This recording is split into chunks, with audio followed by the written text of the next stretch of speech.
In a modest home, on a well-worn couch in a former flooded-out home in Nubo, sits greatness. That must have been Chicago, Mesquite Park. 90-year-old Art Pennington takes us back to his glory days.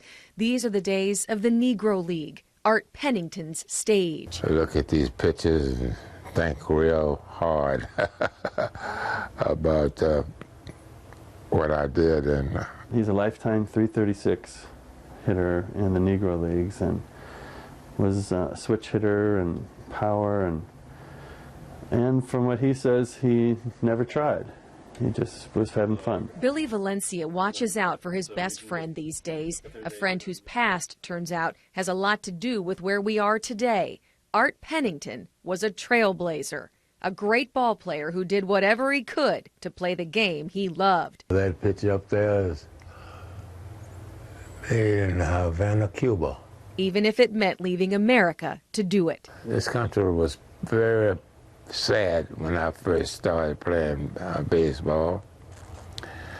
You couldn't do this or couldn't do that, and that's why I jumped and went to Mexico. There was money and freedom in places like Mexico. Teams didn't care about color.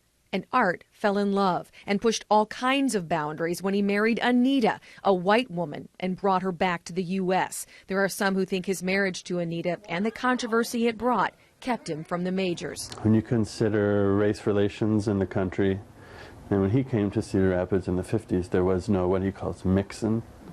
And so it was a new thing, and people had to deal with it. Not Art. I didn't like some things, but I never got angry about it.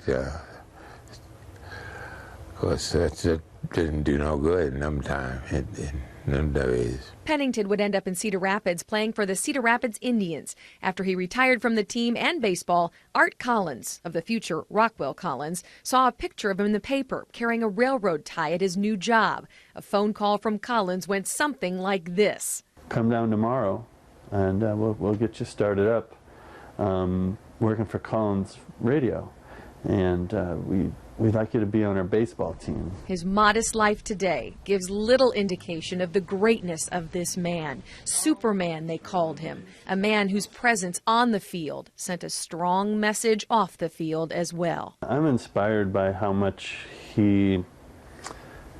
Art doesn't resent, because I definitely have plenty of stories to be resentful for, and he's just so glad of how the country is now. I say, yes, you come to see a ball game, you don't come to see prejudice.